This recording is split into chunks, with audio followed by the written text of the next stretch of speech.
Button tag और पट्टी में सुराख करने जा रहा हूँ। इन दोनों डाइयों को इस तरह से फिट करना है आपने। और ये देखें, ये पट्टी है, इसके सेंटर में आपने सुराख बनाना है। ये देखें इसी तरह से। और ये देखें, ये बटन टैग है, इसके सेंटर पर भी आप इसी तरह सुराख बनाएं। अब इन दोनों को निकालें और इनको हटाएं। अब इसके बाद जो सा है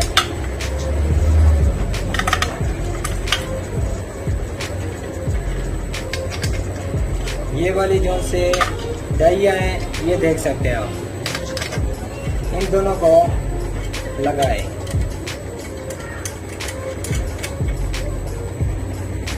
ये जो बटन टैग वाली साइड है, जो बटन है वो लगेगी यहाँ पर।